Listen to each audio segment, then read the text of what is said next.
de coordinación, hay faltas de capital social y hay potencialidades de clusterización, es decir, a partir del recurso natural generar un encadenamiento hacia adelante o hacia atrás de mayor valor agregado.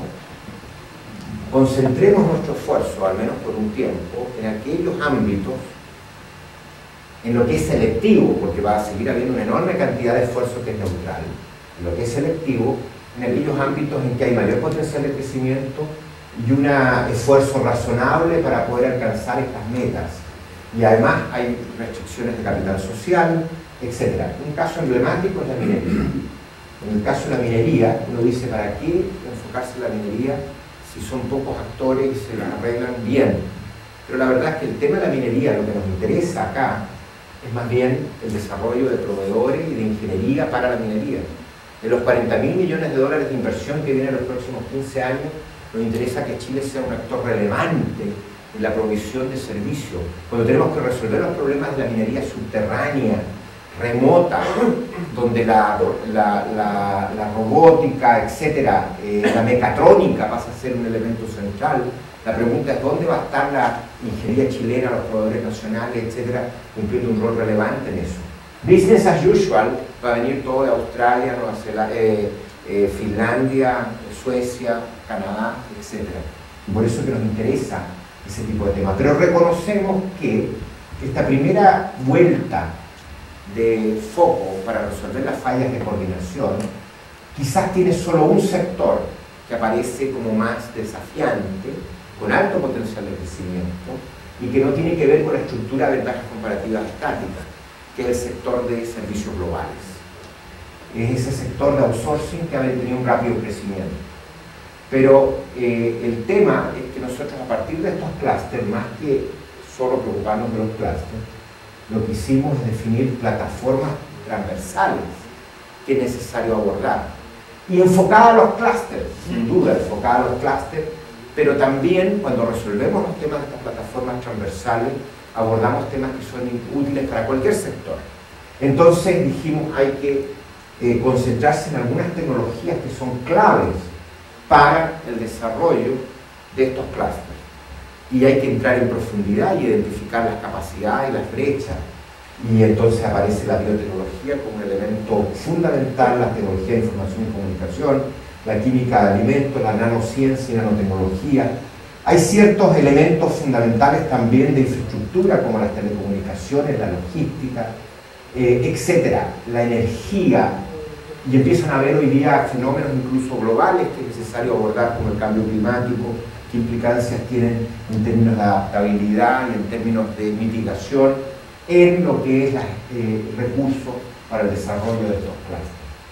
Entonces, a partir de esta primera selección, que es la que se hizo el año 2007, surge una segunda pregunta, y es cómo podemos pasar a una nueva preselección al menos, donde a partir de estos clústeres que son los más dinámicos, pero que hay que reconocer que están vinculados a nuestros recursos naturales, podemos identificar demandas derivadas que sean comunes a varios de estos sectores, que tengan plataformas tecnológicas comunes, pero que en la medida que uno identifica masa crítica, porque los salmones, porque la minería, porque la fruticultura, todas demandan estos recursos o estas capacidades específicas, empiezan a emerger nuevos sectores de mayor sofisticación que uno puede desarrollarlos en un learning, en un patio doméstico, que es la demanda sofisticada de los sectores específicos.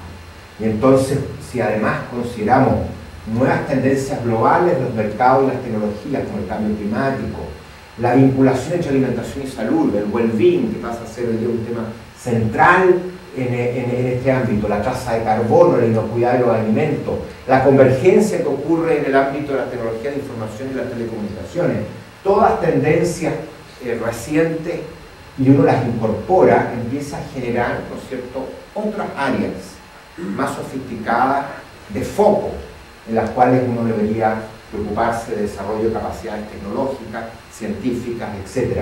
Y así surgen las energías renovables, y vemos que Chile tiene grandes ventajas comparativas en energías renovables, y eso es importante, por ejemplo, en el tema de los biocombustibles, o el desarrollo de capacidades de integración de sistemas y de tecnologías y de distintas opciones. Entonces no es que nosotros nos vamos a transformar en líderes en desarrollo de energía solar fotovoltaica o calórica, pero sí la integración para desalinizar agua y de otras fuentes térmicas pasa a ser un tema interesante de desarrollo tecnológico. En el clúster de alimentos, que hoy día solo tiene tecnologías tradicionales de hace 50 años, aparece la emergencia de una industria global que le llamamos los alimentos funcionales, las drogas botánicas, los nutracéuticos, con un mercado mundial de 500 billones de dólares y con crecimiento de 2 dígitos. Entonces la pregunta, y con grandes ventajas naturales, la pregunta entonces, ¿tenemos los componentes en este ámbito, en biotecnología, en química fina, química analítica, nanociencias, plantas pilotos, etcétera, para insertarnos y aprovechar las enormes ventajas que tenemos en esta industria? ¿Y por qué no tratamos de coordinar esfuerzos? Hay un montón de esfuerzos, un montón de universidades, pero totalmente descoordinados. Las empresas ni se preocupan del tema. De hecho, el clúster que dirige el gobierno priorizó 10 temas y el último en la prioridad era alimentos funcionales, el 10º. Cuando uno desde el punto de vista de oportunidad diría es el número 1. Claro, el más desafiante en términos científico-tecnológicos, no hay duda, pero aparece como el número 1. ¿Y qué pasa con la integración de sistemas para gestión de producción, logística, etcétera, operaciones en todos los recursos naturales? El desafío que tenemos, decía yo, la minería subterránea, el desafío que tenemos hoy día con la agricultura de precisión para la fruticultura, para poder controlar las emisiones de metano con los fertilizantes y poder hacer una tasa de carbono. ¿Qué es lo que es eso? Eso es básicamente robótica, sensores remotos, gestión remota, servicio, eso es mecatrónica, todo eso. Y eso es, hoy día Chile tiene una trazabilidad. Hoy día ya el mercado no solo exige trazabilidad, el mercado, la trazabilidad es la capacidad de identificar hacia atrás cuál es el origen de un determinado pedido en un supermercado. Eso ya es historia vieja. Hoy día, pero no tenemos trazabilidad en Chile en general. Hoy día lo que el mercado exige, de verdad, es visibilidad de toda la cadena, de todo el supply chain. Visibilidad. ¿Y cuáles son los desafíos eso en términos de incorporación de tecnología para poder tener visibilidad en tiempo real de toda la cadena?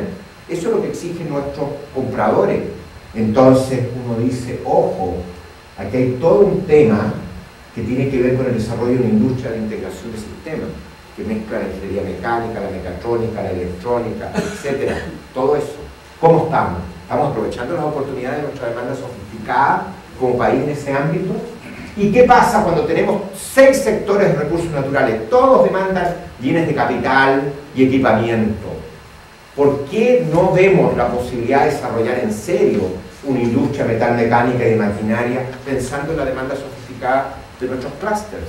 ¿Cuál es el rol, ¿no es cierto?, de generar capacidades de capital humano de nuestras universidades para poder hacer aquello? Esto es lo que viene en nuestra reflexión. Y aquí empieza a ser necesario el modelamiento matemático, la computación de sistemas complejos, la ingeniería eléctrica y mecánica, la electrónica, la ciencia de la ingeniería en general, para poder desarrollar estas capacidades. La industria metalmecánica también, el diseño industrial, los servicios de ingeniería, la industria mecánica. Estas cosas empiezan a aparecer y la pregunta es cuánto esfuerzo coordinado estamos haciendo como país para desarrollar estas oportunidades. En síntesis, hasta aquí llego nomás, me alargué mucho con el paradigma previo, pero aquí tenemos 2 temas. Tenemos un desafío de corto plazo, que la productividad está plana. Y si la productividad está plana, después que nos recuperemos de la